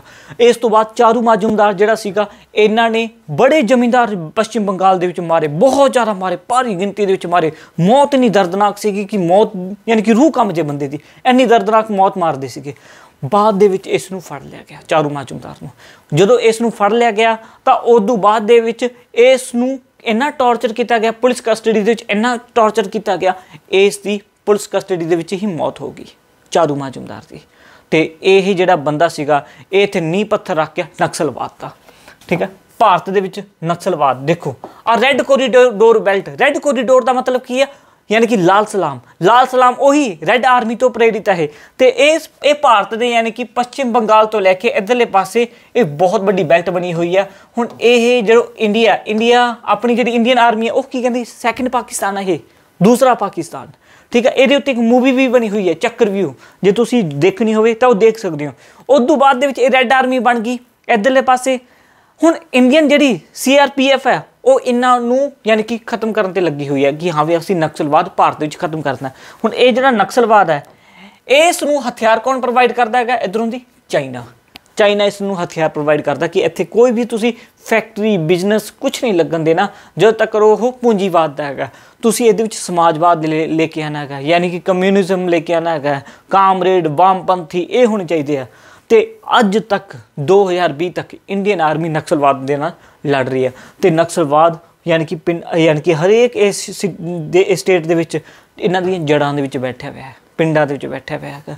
ਇਹ ਨਿਕਲਣ ਦੇ ਵਿੱਚ ਨਹੀਂ ਆ ਰਿਹਾ, ਠੀਕ ਹੈ। ਹੁਣ ਇਹ ਕੀ ਕਹਿੰਦੇ ਆ, ਆਪਾਂ ਪੂਰੇ ਭਾਰਤ ਦੇ ਵਿੱਚ ਨਕਸਲਵਾਦ ਲਾਲ ਸਲਾਮ ਲੈ ਕੇ ਆਵਾਂਗੇ ਤੇ ਉਸ ਤੋਂ ਬਾਅਦ ਭਾਰਤ ਇੱਕ ਕਮਿਊਨਿਸਟ ਦੇਸ਼ ਬਣੂਗਾ, ਠੀਕ ਹੈ। ਇਹਨਾਂ ਦੀ ਇਹ ਸੋਚ ਹੈ। ਪਤਾ ਲੱਗਿਆ ਤੁਹਾਨੂੰ ਇਸ ਦੇ ਵਿੱਚ ਇਹਨਾਂ ਨੂੰ ਕੀ ਕਹਿ ਦਿੰਦੇ ਆਪਾਂ, ਨਕਸਲਵਾਦ ਵੀ ਕਹਿ ਦਿੰਦੇ ਆ। ਕਿਉਂਕਿ ਜਿੱਥੋਂ ਇਹ ਸ਼ੁਰੂਆਤ ਹੋਈ ਸੀਗੀ ਉਹ ਨਕਸਲਬਾਰੀ ਏਰੀਆ ਸੀਗਾ। ਇਹਨਾਂ ਨੂੰ ਆਪਾਂ ਮਾਓਵਾਦੀ ਵੀ ਕਹਿ ਦਿੰਦੇ ਆ, ਕਿਉਂਕਿ ਮਾਓ ਤੋਂ ਪ੍ਰਭਾਵਿਤ ਨੇ। ਉਸ ਤੋਂ ਬਾਅਦ ਦੇਖੋ ਉਦੋਂ ਬਾਅਦ ਦੇ ਵਿੱਚ ਇੰਡੀਆ ਜਿਹੜਾ ਸੀਗਾ ਯਾਨੀ ਕਿ ਚਾਈਨਾ ਦੇ ਨਾਲ ਆਪਣੇ ਜਿੰਨੇ ਵੀ ਰਿਲੇਸ਼ਨ ਸੀ ਉਹ ਖਰਾਬ ਹੋ ਚੁੱਕੇ ਸੀਗੇ। 1967 ਤੋਂ ਬਾਅਦ ਜਾਂ ਫਿਰ 1962 ਤੋਂ ਬਾਅਦ ਇੰਡੀਅਨ ਕੋਈ ਵੀ ਯਾਨੀ ਕਿ ਚਾਈਨਾ ਦੇ ਵਿੱਚ ਨਹੀਂ ਗਿਆ ਸੀ। ਉਦੋਂ ਮੁੜ ਕੇ ਆਪਣੇ ਭਾਰਤ ਦੇ ਵਿੱਚੋਂ ਦੀ ਕੌਣ ਗਏ, ਰਾਜੀਵ ਗਾਂਧੀ ਜਦੋਂ ਚਾਈਨਾ ਦੇ ਵਿੱਚ ਗਏ ਤਾਂ ਕੋਈ ਪ੍ਰਾਈਮ ਮਿਨਿਸਟਰ ਯਾਨੀ ਕਿ ਕਾਫੀ ਸਾਲਾਂ ਤੋਂ ਬਾਅਦ ਚਾਈਨਾ ਦੇ ਵਿੱਚ ਗਿਆ ਤੇ ਉਦੋਂ ਮੁੜ ਕੇ ਇੰਡੀਆ ਚਾਈਨਾ ਦੇ ਰਿਲੇਸ਼ਨ ਜਿਹੜੇ ਹੈਗੇ ਉਹ ਠੀਕ ਹੋਣੇ ਸ਼ੁਰੂ ਹੋ ਗਏ। ਤਾਂ ਉਦੋਂ ਬਾਅਦ ਦੇ ਵਿੱਚ ਇਹ ਜਿਹੜੇ ਚਾਈਨਾ ਇੰਡੀਆ 'ਚ ਇਨਵੈਸਟਮੈਂਟ ਕਰਨਾ ਸ਼ੁਰੂ ਕਰ ਦਿੱਤਾ। ਉਦੋਂ ਮੁੜ ਕੇ ਇੰਡੀਆ ਤੇ ਚਾਈਨਾ ਦਾ ਵਪਾਰ ਕਾਫੀ ਜ਼ਿਆਦਾ ਵਧਣ ਲੱਗ ਗਿਆ। ਤੇ ਉਸ ਤੋਂ ਬਾਅਦ ਤੇ ਇਹਨਾਂ ਨੇ ਸਮਝੌਤਾ ਵੀ ਕੀਤਾ ਹੋਇਆ ਸੀਗਾ ਕਿ ਆਪਾਂ ਯਾਨੀ ਕਿ ਇਹਦੇ ਉੱਤੇ ਗੋਲੀ ਨਹੀਂ ਚਲਾਵਾਂਗੇ, ਯਾਨੀ ਕਿ ਇੰਡੀਆ ਚਾਈਨਾ ਬਾਰਡਰ ਉੱਤੇ ਗੋਲੀ ਨਹੀਂ ਚੱਲੂਗੀ, ਰॉकेट ਲਾਂਚ ਨਹੀਂ ਕਰਾਂਗੇ, ਕੋਈ ਬੰਬ ਨਹੀਂ ਸੁੱਟਾਂਗੇ, ਕੁਝ ਨਹੀਂ ਕਰਾਂਗੇ, ਠੀਕ ਹੈ। ਇਦਾਂ ਦਾ ਵੀ ਇਹਨਾਂ ਨੇ ਸਮਝੌਤਾ ਕੀਤਾ ਸੀਗਾ। ਹੁਣ ਦੇਖੋ ਉਦੋਂ ਮੁੜ ਕੇ ਆਪਣੇ ਪ੍ਰਾਈਮ ਮਿਨਿਸਟਰ ਇੱਕ ਹੋਰ ਸੀਗਾ PV ਨਰਸਿਮਹਾ ਰਾਓ, ਇਹ ਵੀ ਚਾਈਨਾ ਦੇ ਵਿੱਚ ਗਿਆ ਤੇ ਉਦੋਂ ਮੁੜ ਕੇ ਇੰਡੀਆ ਚਾਈਨਾ ਦਾ ਜਿਹੜਾ ਰਿਲੇਸ਼ਨ ਆ ਉਹ ਹੋਰ ਵੀ ਜ਼ਿਆਦਾ ਵਧੀਆ ਹੋ ਗਿਆ। ਤੇ 1991 ਦੇ ਵਿੱਚ ਤਾਂ ਆਪਣੇ ਇੱਥੇ ਕੀ ਹੋ ਗਿਆ ਸੀਗਾ, ਯਾਨੀ ਕਿ ਇਕਨੋਮੀ ਦੇ ਵਿੱਚ ਸੁਧਾਰ ਹੋ ਗਏ ਸੀ, ਲਿਬਰਲਾਈਜੇਸ਼ਨ, ਗਲੋਬਲਾਈਜੇਸ਼ਨ, ਪ੍ਰਾਈਵੇਟਾਈਜੇਸ਼ਨ। ਉਦੋਂ ਮੁੜ ਕੇ ਤਾਂ ਇੰਡਸਟਰੀਜ਼ ਦੀ ਬਹੁਤ ਜ਼ਿਆਦਾ ਲੋੜ ਸੀਗੀ। ਹੁਣ ਉਹ ਯਾਨੀ ਕਿ ਜਿਹੜਾ ਚਾਈਨਾ ਤੇ ਇੰਡੀਆ ਦਾ ਰਿਲੇਸ਼ਨ ਆ, ਵਪਾਰਿਕ ਰਿਲੇਸ਼ਨ, ਉਹ ਵਧਣਾ ਸ਼ੁਰੂ ਹੋ ਗਿਆ, ਇਹ ਕਾਫੀ ਜ਼ਿਆਦਾ ਵਧਣਾ ਸ਼ੁਰੂ ਹੋ ਗਿਆ। ਬਟ 1995 ਦੇ ਵਿੱਚ ਆਪਣੇ ਇੰਡੀਆ ਨੇ ਇੱਕ ਨਿਊਕਲੀਅਰ ਟੈਸਟ ਵੀ ਕੀਤਾ, ਨਿਊਕਲੀਅਰ ਟੈਸਟ। ਹੁਣ ਜਦੋਂ ਨਿਊਕਲੀਅਰ ਟੈਸਟ ਕੀਤਾ ਤਾਂ ਉਦੋਂ ਮੁੜ ਕੇ ਨਾਲ ਦੀ ਨਾਲ ਇੰਡੀਆ ਦੇ ਉੱਤੇ ਬੈਨ ਲੱਗਣੇ ਸ਼ੁਰੂ ਹੋ ਗਏ ਕਿ ਤੁਸੀਂ ਨਿਊਕਲੀਅਰ ਟੈਸਟ ਨਹੀਂ ਕਰ ਸਕਦੇ, ਯਾਨੀ ਕਿ ਇਸ ਦੇ ਉੱਤੇ ਤੁਸੀਂ ਨਿਊਕਲੀਅਰ ਤਾਂ ਤੁਸੀਂ ਟੈਸਟ ਹੀ ਨਹੀਂ ਕਰਨਾ। ਉਸ ਤੋਂ ਬਾਅਦ ਦੇ ਵਿੱਚ ਯਾਨੀ ਕਿ ਜਦੋਂ ਕਾਫੀ ਜ਼ਿਆਦਾ ਬੈਨ ਲੱਗਣੇ ਸ਼ੁਰੂ ਹੋ ਗਏ ਸੀ ਤਾਂ ਉਸੇ ਟਾਈਮ ਦੇ ਉੱਤੇ ਹੀ ਆਪਣੇ ਇੱਥੇ ਯਾਨੀ ਕਿ ਉਹ ਸੀ APJ ਅਬਦੁਲ ਕਲਾਮ ਨੇ ਕੀ ਕੀਤਾ 1998 ਦੇ ਵਿੱਚ ਪੋਖਰਨ ਦੇ ਵਿੱਚ, ਠੀਕ ਹੈ, ਇੱਕ ਆਪਰੇਸ਼ਨ ਸ਼ਕਤੀ ਦੇ ਨਾਂ ਦੇ ਉੱਤੇ ਅੰਡਰਗਰਾਊਂਡ ਦੇ ਵਿੱਚ ਨਿਊਕਲੀਅਰ ਟੈਸਟ ਕੀਤਾ। ਪੂਰੀ ਦੁਨੀਆ ਦੇ ਵਿੱਚ ਕਿਸੇ ਨੂੰ ਪਤਾ ਹੀ ਨਹੀਂ ਲੱਗਣ ਦਿੱਤਾ, ਈਵਨ ਅਮਰੀਕਾ ਦੀ ਸੈਟੇਲਾਈਟ ਵੀ ਨਹੀਂ ਪਤਾ ਕਰ ਸਕੀ ਕਿ ਭਾਈ ਆਪਰੇਸ਼ਨ ਸ਼ਕਤੀ ਯਾਨੀ ਕਿ ਉਹ ਨਿਊਕਲੀਅਰ ਟੈਸਟ ਕਰੀ ਜਾਂਦੇ ਨੇ। ਤੇ ਜਦੋਂ ਨਿਊਕਲੀਅਰ ਟੈਸਟ ਹੋ ਗਿਆ ਤਾਂ ਪੂਰੀ ਦੁਨੀਆ ਨੂੰ ਇਨਫੋਰਮੇਸ਼ਨ ਮਿਲ ਗਈ ਕਿ ਇੰਡੀਆ ਕੀ ਇੱਕ ਨਿਊਕਲੀਅਰ ਸਟੇਟ ਬਣ ਚੁੱਕਿਆ। ਦੇਖੋ ਨਿਊਕਲੀਅਰ ਟੈਸਟ ਹੋਇਆ ਸੀ ਇੰਡੀਆ ਦੇ ਵਿੱਚ, ਰਾਜਸਥਾਨ ਦੇ ਵਿੱਚ, ਤੇ ਭੂਕੰਪ ਪਾਕਿਸਤਾਨ ਦੇ ਵਿੱਚ ਆ ਗਿਆ ਸੀ। ਪਾਕਿਸਤਾਨ ਟੈਨਸ਼ਨ ਦੇ ਵਿੱਚ ਆ ਗਿਆ, ਅਰੇ ਯਾਰ ਇਹ ਕੀ ਕਰਤਾ, ਇਹ ਤਾਂ ਨਿਊਕਲੀਅਰ ਦੇਸ਼ ਬਣ ਗਿਆ। ਬਟ ਇਹ ਪਹਿਲਾਂ ਨਿਊਕਲੀਅਰ ਟੈਸਟ ਸੀ, ਪਹਿਲਾਂ ਨਹੀਂ ਸੀਗਾ। ਦੇਖੋ ਮੈਂ ਤੁਹਾਨੂੰ ਦੱਸਾਂ 1971 ਦੇ ਵਿੱਚ ਜਦੋਂ ਇੰਡੀਆ ਨੇ ਕਿਹਦੇ ਉੱਤੇ ਹਮਲਾ ਕੀਤਾ ਸੀਗਾ, ਪਾਕਿਸਤਾਨ ਦੇ ਉੱਤੇ ਹਮਲਾ ਕੀਤਾ ਸੀਗਾ ਤੇ ਬੰਗਲਾਦੇਸ਼ ਨੂੰ ਆਜ਼ਾਦ ਕਰਵਾਇਆ ਸੀਗਾ। ਉਸ ਟਾਈਮ ਦੇ ਉੱਤੇ ਪਾਕਿਸਤਾਨ ਦਾ ਜੇ ਕੋਈ ਦੋਸਤ ਸੀਗਾ ਉਹ ਸੀਗਾ ਅਮਰੀਕਾ ਤੋਂ ਹੈਲਪ ਮੰਗੀ ਪਾਕਿਸਤਾਨ ਨੇ, ਕਹਿੰਦਾ ਦੇਖੋ ਸਾਡਾ ਬੰਗਲਾਦੇਸ਼ ਕਬਜ਼ੇ ਦੇ ਵਿੱਚ ਕਰਤਾ, ਯਾਨੀ ਕਿ ਆਜ਼ਾਦ ਕਰਵਾ ਦਿੱਤਾ, ਕੋਈ ਹੈਲਪ ਕਰੋ।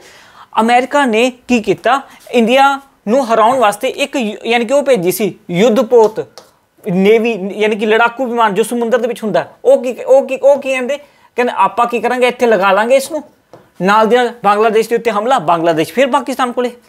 ਉਸ ਤੋਂ ਬਾਅਦ ਇੰਦਰਾ ਗਾਂਧੀ ਜਿਹੜੀ ਸੀਗੀ ਉਹ ਕਹਿੰਦੇ ਕਿ ਹੁਣ ਆਪਾਂ ਚੁੱਪ ਕਰਕੇ ਨਹੀਂ ਬੈਠ ਸਕਦੇ, ਜੇ ਅੱਜ ਆਪਾਂ ਚੁੱਪ ਕਰਕੇ ਬੈਠ ਗਏ ਨਾ ਤਾਂ ਇਹ ਆਪਾਂ ਨੂੰ ਜੀਣ ਨਹੀਂ ਦੇਣਗੇ। 1973 ਦੇ ਵਿੱਚ ਨਾਲ ਦੀ ਨਾਲ ਇੱਕ ਯਾਨੀ ਕਿ ਨਿਊਕਲੀਅਰ ਟੈਸਟ ਕਰਾਇਆ ਗਿਆ, ਆਪਰੇਸ਼ਨ ਸਮਾਈਲਿੰਗ ਬੁੱਧਾ।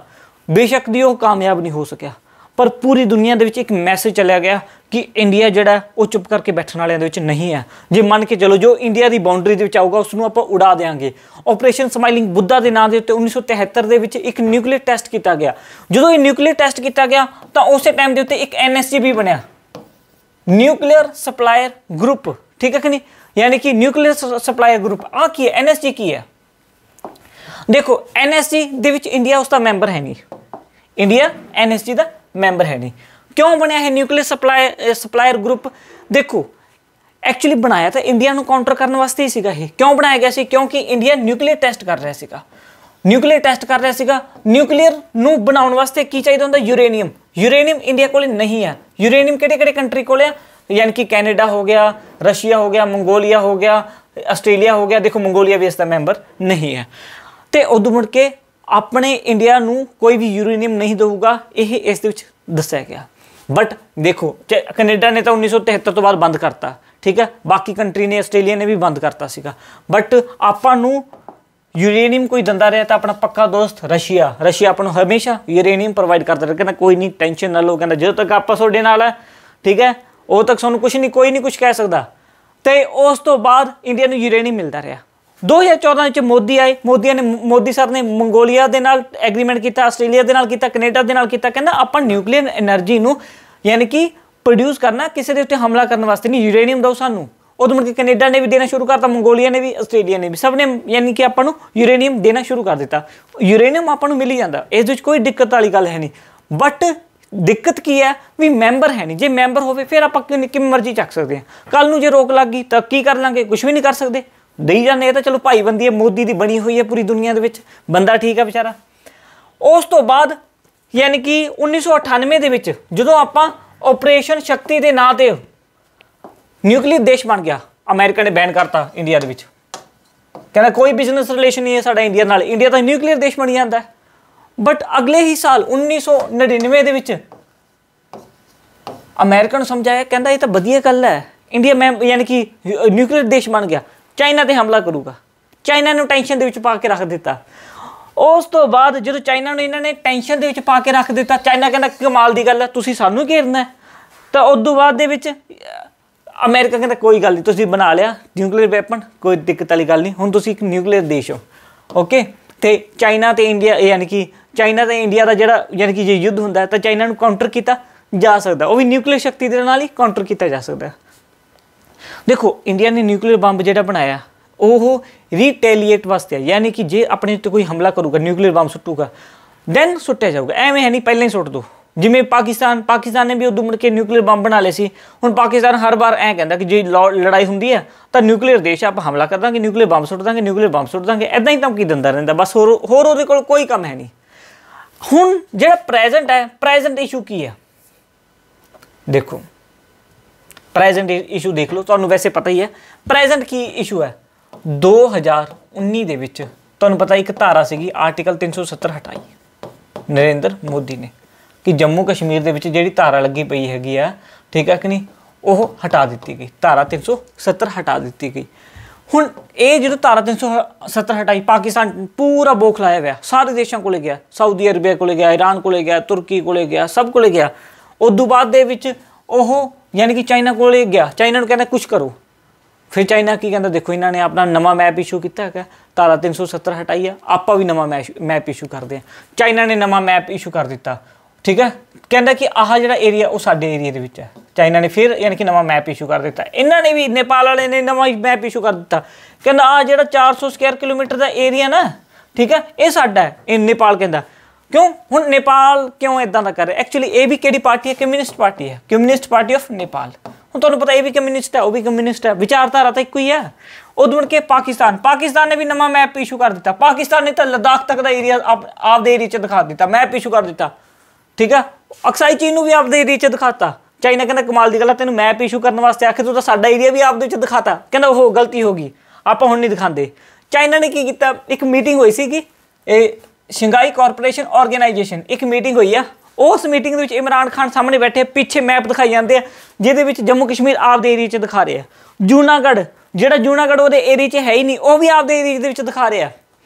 ਇੰਡੀਅਨ ਜਿਹੜੇ ਵੀ ਸੀ ਬੈਠੇ ਸੀ, ਉਹ ਉੱਠ ਕੇ ਆ ਗਏ, ਕਹਿੰਦਾ ਕਿ ਕੋਈ ਫਾਇਦਾ ਨਹੀਂ ਗਾ, ਇਹ ਨਹੀਂ ਸੁਧਰਦਾ ਪਾਕਿਸਤਾਨ, ਠੀਕ ਹੈ। ਹੁਣ ਦੇਖੋ ਇਹ ਚਾਈਨਾ ਦੇ ਯਾਨੀ ਕਿ ਇੱਥੇ ਜੰਮੂ ਕਸ਼ਮੀਰ ਦੇ ਵਿੱਚ ਧਾਰਾ 370 ਹਟਾ ਦਿੱਤੀ। ਉਦੋਂ ਮੁੜ ਕੇ ਇਹ ਯਾਨੀ ਕਿ ਪੂਰਾ ਇਸ਼ੂ ਬਣਿਆ ਹੋਇਆ ਹੈਗਾ, ਅਤੇ ਪੂਰਾ ਇਸ਼ੂ ਬਣਿਆ ਹੋਇਆ। ਅਤੇ ਉਦੋਂ ਮੁੜ ਕੇ ਸਭ ਤੋਂ ਜ਼ਿਆਦਾ ਇਸ਼ੂ ਹੈ ਜਿਹੜਾ ਕਿੱਥੇ ਬਣਿਆ ਗਿਆ, ਉਹ ਪੈਂਗੋਂਗ ਲੇਕ ਡਿਸਪਿਊਟ। ਦੇਖੋ ਇੱਕ ਰਿਵਰ ਹੈਗੀ ਹੈ ਪੈਂਗੋਂਗ ਲੇਕ, ਠੀਕ ਹੈ, ਇੱਧਰਲੇ ਪਾਸੇ ਪੈਂਗੋਂਗ ਲੇਕ ਰਿਵਰ ਹੈਗੀ ਆ। ਇੱਥੇ ਦੇਖੋ ਫਿੰਗਰ ਹੈਗੇ 1 2 3 4 5 6 7 8 ਹੈਗੇ। ਹੁਣ ਇਸੇ ਹੀ ਇਹ ਜਿਹੜੀ ਲੇਕ ਪੈਂਦੀ ਹੈ ਕਿੱਧਰਲੇ ਪਾਸੇ ਪੈਂਦੀ ਹੈ, ਲੱਦਾਖ ਵਾਲੀ ਸਾਈਡ ਦੇ ਵਿੱਚ, ਅਕਸਾਈ ਚੀਨ ਕੋਲੇ, ਠੀਕ ਹੈ। ਇੱਧਰਲੇ ਪਾਸੇ ਲੇਕ ਪੈਂਦੀ ਹੈ, ਠੀਕ ਹੈ। ਮੈਪ ਦੂਜਾ ਚੱਕਦੇ ਆਪਾਂ, ਹਾਂਜੀ ਦੇਖੋ ਇੱਧਰਲੇ ਪਾਸੇ ਇਹ ਲੇਕ ਪੈਂਦੀ ਹੈ, ਹਾਂਜੀ ਇੱਧਰਲੇ ਪਾਸੇ। ਬਟ ਇੱਧਰਲੇ ਪਾਸੇ ਇੱਕ ਹੋਰ ਏਰੀਆ ਵੀ, ਡੈਪਸੰਗ ਪਲੇਨ। ਤੁਹਾਨੂੰ ਕੁਐਸਚਨ ਡੈਪਸੰਗ ਪਲੇਨ ਤੋਂ ਵੀ ਪੁੱਛਿਆ ਜਾ ਸਕਦਾ। ਡੈਪਸੰਗ ਪਲੇਨ ਨੂੰ ਵੀ ਚਾਈਨਾ ਆਪ ਦਾ ਦੱਸੀ ਜਾਂਦਾ। ਪੈਂਗੋਂਗ ਲੇਕ ਹੈ, ਇਹਦਾ ਏਰੀਆ ਜਿਹੜਾ ਹੈਗਾ ਇਸ ਨੂੰ ਵੀ ਆਪਦੇ ਏਰੀਏ 'ਚ ਦੱਸੀ ਜਾਂਦਾ। ਸਾਰਾ ਡਿਸਪਿਊਟਡ ਦੱਸੀ ਜਾਂਦਾ, ਇਹ ਵੀ ਕਹਿੰਦਾ ਸਾਡਾ ਹੈਗਾ, ਇਹ ਵੀ ਸਾਡਾ ਹੈਗਾ, ਠੀਕ ਹੈ। ਉਦੋਂ ਮੁੜ ਕੇ ਭੂਟਾਨ ਦਾ ਵਿਚਾਰਿਆ ਜਾਂਦਾ, ਭੂਟਾਨ ਦਾ ਨਾ ਕੋਈ ਰੌਲਾ ਹੀ ਹੈ ਨਹੀਂ ਗਾ, ਉਹਦਾ ਵੀ ਜਿਹੜਾ ਈਸਟ ਦਾ ਏਰੀਆ ਕਹਿੰਦਾ ਸਾਡਾ ਹੈ। ਇੱਧਰੋਂ ਵੀ ਯਾਨੀ ਕਿ ਤਵਾਂਗ ਦਾ ਜਿਹੜਾ ਇਲਾਕਾ ਕਹਿੰਦਾ ਸਾਡਾ ਹੈ। ਤਵਾਂਗ ਵਾਲੇ ਕਹਿੰਦੇ ਕਿ ਤੁਸੀਂ ਕਿਵੇਂ ਹਰੇਕ ਚੀਜ਼ ਨੂੰ ਆਪ ਦਾ ਆਖੀ ਜਾਂਦੇ ਹੋ, ਇਹ ਸ਼ਕਲਾਂ ਮਿਲਦੀਆਂ, ਇਹਦਾ ਮਤਲਬ ਇਹ ਥੋੜ੍ਹਾ ਹੈ ਕਿ ਹਾਂ ਵੀ ਅਸੀਂ ਵੀ ਤੁਹਾਡੀ ਹੈ, ਇਹ ਜਿਹਾ ਕੁਛ ਵੀ ਹੈ ਨਹੀਂ, ਠੀਕ ਹੈ। ਤਾਂ ਇਹ ਜਿਹੜਾ ਸਾਰਾ ਇਸ਼ੂ ਹੈ ਧਾਰਾ 370 ਹਟਾਉਣ ਤੋਂ ਬਾਅਦ ਹੈ, ਪਹਿਲੀ ਵਾਰ ਯਾਨੀ ਕਿ ਇੰਡੀਅਨ ਕਾਫੀ ਸਾਲਾਂ ਤੋਂ ਬਾਅਦ ਇੰਡੀਆ ਅਤੇ ਚਾਈਨਾ ਦੇ ਵਿੱਚ ਯਾਨੀ ਕਿ ਡਿਸਪਿਊਟ ਇਹ ਖੜਾ ਹੋਇਆ ਹੈਗਾ। ਇੰਡੀਅਨ ਸੋਲਜਰਸ ਵੀ ਮਾਰੇ ਗਏ, ਚਾਈਨਾ ਵਾਲੇ ਵੀ ਮਾਰੇ ਗਏ ਆ, ਅਤੇ ਕਾਫੀ ਜ਼ਿਆਦਾ ਇਹ ਇਸ਼ੂ ਵੱਡਾ ਬਣਿਆ ਹੋਇਆ ਸੀਗਾ। ਹੁਣ ਜੇ ਦੇਖਿਆ ਜਾਵੇ ਤਾਂ ਵਾਰ ਦੇਖੋ ਇੰਨਾ ਸੌਖਾ ਨਹੀਂ ਹੋਇਆ ਪੈਂਦਾ ਲੜਨਾ, ਠੀਕ ਹੈ। ਵਾਰ ਇੱਦਾਂ ਨਹੀਂ ਹੁੰਦਾ, ਜੇ ਵਾਰ ਹੁੰਦਾ ਤਾਂ ਦੋਵੇਂ ਦੇਸ਼ਾਂ ਨੂੰ ਨੁਕਸਾਨ ਹੀ ਹੈ। ਐਵੇਂ ਹੈ ਨਹੀਂਗਾ ਕਿ ਇਕੱਲੇ ਇੰਡੀਆ ਨੂੰ ਹੀ ਨੁਕਸਾਨ ਹੈ, ਚਾਈਨਾ ਨੂੰ ਕੋਈ ਨੁਕਸਾਨ ਹੈ ਨਹੀਂ। ਚਾਈਨਾ ਨੂੰ ਵੀ ਬਹੁਤ ਜ਼ਿਆਦਾ ਨੁਕਸਾਨ ਹੈ। ਚਾਈਨਾ ਇੱਕ ਵਪਾਰਿਕ ਦੇਸ਼ ਹੈ, ਉਹ ਵਪਾਰ ਤਾਂ ਵੈਸੇ ਯਾਨੀ ਕਿ ਵਾਰ ਤਾਂ ਵੈਸੇ ਨਹੀਂ ਲੜਦਾ, ਠੀਕ ਹੈ। ਇੱਕ ਮੈਂ ਤੁਹਾਨੂੰ ਥੋੜ੍ਹੀ ਫੋਰਸਿਸ ਦੱਸ ਦੇਵਾਂ, ਕਿਹੜੀ ਫੋਰਸਿਸ ਕਿੱਥੇ ਲੱਗੀ ਹੋਈ ਹੈ। ਦੇਖੋ ਇੰਡੀਆ ਚਾਈਨਾ ਦੇ ਬਾਰਡਰ ਦੇ ਉੱਤੇ ਲੱਗੀ ਹੋਈ ਹੈ ITBP, Indo Tibetan border police, ठीक है। इधरले पासे भी की लगी हुई है ITBP, ठीक है कि नहीं। जी नेपाल के उत्ते फोर्स लगी हुई है वो है सीमा सुरक्षा बल SBB सीमा सुरक्षा बल। जी बांग्लादेश के फोर्सिस लगी पई हैगी वो हैगी BSF border security force. Pakistan वाले पासे भी जी फोर्स लगी पई है वो भी कि BSF, ठीक है। तो जी इंटरनल दे विच हुंदी है वो है CRPF CISF, ठीक है कि नहीं। ये यानी कि कोई भी इंडिया के इंटरनल कोई यानी कि वो आंदा है प्रॉब्लम होंगी है उस टाइम ये लगी जाती, जिमें कि देखो ये यानी कि ये नक्सलवाद को भी हटाने वास्ते यही जी फोर्स लगी हुई हैगी है। हुण तुहानूं क्वेश्चन है भी पूछ सकते हैं कि हाँ भी ये किहड़ी फोर्स, इन्हां नूं पारामिलिटरी फोर्सिस होंदियां ने, ठीक है। एक आसाम राइफल भी हैगी ने वो आसाम दे विच लगी हुई ने आसाम राइफल्स, ठीक है। इसका भी थोड़ा जिहा इशू सीगा, ये फोर्सिस लगी हुई ने, ठीक है। हुण देखो पहली गल तो तुहानूं ताइवान का इशू पता लग गया कि ताइवान की है। एक थोड़ा जिहा हांगकॉन्ग बारे भी दस देवां, हांगकॉन्ग की है। हांगकॉन्ग देखो तुहानूं मैं दस्सिया सीगा हांगकॉन्ग दे विच 2 वार होए सीगे अफीम वार, क्यों? क्योंकि जिहड़ा ब्रिटिश का रूल हुंदा सीगा वो की करदा सीगा चाइना तो जिहड़ा हांगकॉन्ग आ उत्थों दी अफीम बेचदा हुंदा सी ते उदों मुड़ के चाइना का जिहड़ा पैसा हुंदा सीगा वो चाइना के प्रोडक्ट खरीददा हुंदा सीगा। बट बाद दे विच 1897 ਦੇ ਵਿੱਚ ਜਾ ਕੇ 98 ਦੇ ਵਿੱਚ ਜਾ ਕੇ ਇਸ ਨੂੰ 100 ਸਾਲਾਂ ਦੇ ਉੱਤੇ ਲੀਜ਼ ਦੇ ਉੱਤੇ ਲੈ ਲੈਣਾ, ਉਧਾਰ ਦੇ ਉੱਤੇ। ਹੁਣ 1997 ਦੇ ਵਿੱਚ ਜਾ ਕੇ ਇਹ ਜਿਹੜੀ ਲੀਜ਼ ਹੈ ਖਤਮ ਹੋ ਰਹੀ ਹੈ। ਬਟ 100 ਸਾਲਾਂ ਦੇ ਵਿੱਚ ਜਿਹੜਾ ਇੱਥੇ ਬ੍ਰਿਟਿਸ਼ ਦਾ ਰੂਲ ਸੀਗਾ, ਠੀਕ ਹੈ। ਹੁਣ ਹਾਂਗਕਾਂਗ ਦੇ ਵਿੱਚ ਕੀ ਆ ਚੁੱਕਿਆ ਹੈਗਾ, ਹਾਂਗਕਾਂਗ ਦੇ ਵਿੱਚ ਡੈਮੋਕ੍ਰੇਸੀ ਆ ਚੁੱਕੀ ਹੈ। ਉਹਨਾਂ ਨੂੰ ਆਜ਼ਾਦੀ ਦਾ ਪਤਾ ਲੱਗ ਗਿਆ ਵਿਚਾਰਿਆਂ ਨੂੰ, ਜਿਵੇਂ ਕਿ ਤਾਈਵਾਨ ਦੇ ਵਿੱਚ ਕੀ ਆ ਚੁੱਕੀ ਹੈ, ਡੈਮੋਕ੍ਰੇਸੀ ਆ ਚੁੱਕੀ ਹੈ, ਠੀਕ ਹੈ। ਤਾਈਵਾਨ ਦੇ ਵਿੱਚ ਵੀ ਡੈਮੋਕ੍ਰੇਸੀ ਆ ਚੁੱਕੀ ਹੈ तो हांगकॉन्ग के भी डेमोक्रेसी आ चुकी है। बट जे देखा जाए वह चाइना का ही हिस्सा है, क्यों? क्योंकि ब्रिटिश वालों ने चाइना तो 100 सालों के लिए उधार के उत्ते दिता सी ते हुण वो उन्होंने वापस दे रहे हैं। बट हुण इत्थे डेमोक्रेसी है, इकोदम ये लोग यानी कि ये तो आज़ादी भालदे आ, तो यानी कि शी जिनपिंग जिहड़ा उत्थों दा प्रेजिडेंट है उन्होंने गालां दे के मार देणगे ये। दैन हुण 1997 तो बाद ये किहनूं मिल गया, ये मिल गया चाइना नूं। बट ब्रिटिश वाले की कहते देखो तुसी 2050 तक 50 साल तक 2047 तक तुसी, ब्रिटिश वाले की कहते 2047 तक तुसी इन्हां नूं कोई तंग नहीं करना, ठीक है। इत्थे डेमोक्रेसी रहन दो, हौली हौली इस दे विच चेंजिस करने कर लो। हुण चाइना की कर रहा है, हांगकॉन्ग वालियां नूं समझा रहा, उन्हां ते जुल्म ढा रहा, उन्हां नूं समझा रहा कि वन चाइना पॉलिसी है, प्रेजिडेंट के खिलाफ नहीं बोलना, कोई डेमोक्रेसी नहीं है, ठीक है। तुसी चाइना का हिस्सा हो, जिहदे करके हांगकॉन्ग वाले बेचारे विद्रोह करते रहते हैं। उत्थे और एक मूवमेंट भी चली सी, ठीक है कि नहीं, अंबरेला मूवमेंट हांगकॉन्ग दे विच, ठीक है। अंबरेला मूवमेंट की है, अंबरेला मूवमेंट भी वो ना एक दवाई जी छिड़कते सी चाइनीज़ आर्मी, रैड आर्मी, जिहदे करके अंबरेला अगे कर लेंदे सी, तो उत्थे अंबरेला मूवमेंट भी चली सी। ये हांगकॉन्ग ते ताइवान इंडिया की बड़ी हैल्प करता है। जो इंडिया ते चाइना का थोड़ा डिस्प्यूट होंदा ना, उस टाइम ताइवान वाले पता की कहते कि Indian law drama will kill dragon of China, कहना मारोगे असी थोड़े नाल आ, कहते मारो, कहते तुसीं हांगकॉन्ग वाले भी कहते मारो, कहते इन्हों छड़ना नहीं, कहते किसी दे नहीं है ये चाइना वाले। तो उस तो बाद हांगकॉन्ग ते ताइवान बहुत सपोर्ट करता इंडिया नूं। ईवन 1959 दे विच जदों यानी कि इदां दा डिस्प्यूट शुरू हो रहा सीगा ना, उन्होंने अवेयर भी किया सीगा। देखो ताइवान हांगकॉन्ग इन्होंने पहलां दसता सीगा कि कोरोना चाइना दे विच आ चुकिया है, ये चाइना प्लैनिंग नाल पूरी दुनिया दे विच फैलाऊगा। सार्स भी इन्होंने फैलाया सी 2012 दे विच, ठीक है। ये बड़ा खतरनाक देश है, तुसीं इस तो बच के रहो, ये पूरी दुनिया नूं पहलां दस दिंदे आ। बट इंडिया की करता, ताइवान दे नाल बहुता रिलेशन नहीं रखता, ठीक है। ईवन हुणे अपने MP ताइवान दे विच गए सीगे, उत्थे आके उन्होंने नाल गलबात की। ताइवान अपनी हमेशा सपोर्ट करता, हांगकॉन्ग अपनी हमेशा सपोर्ट करता है। वो कहते कि जिहड़ा इंडियन यानी कि गॉड हैगा वो खत्म करूगा इसनूं चाइना नूं, ठीक है। उदों मुड़ के एक उन्होंने इच्छा भी है, आपां जिहड़ी ताइवान की KMT पार्टी है जिहड़ी यानी कि ताइवान से सिमट के रह गई छोटे ताइवान ते, वो कहते कि आपां इदां ते हमला करांगे, फिर आपां यानी कि चाइना दे उत्ते कब्जा करांगे, ठीक है। तो ये सीगी चाइना की हिस्टरी, इंडिया चाइना का रिलेशन, तो उदों मुड़ के हांगकॉन्ग ताइवान, ठीक है। हुण तुसीं इस दे उत्ते तुहानूं बहुत क्वेश्चन बन सकते हैं, ठीक है। तो अज दे लई बस अपना इन्ना ही। Thank you very much. Next issue आपां कल करांगे।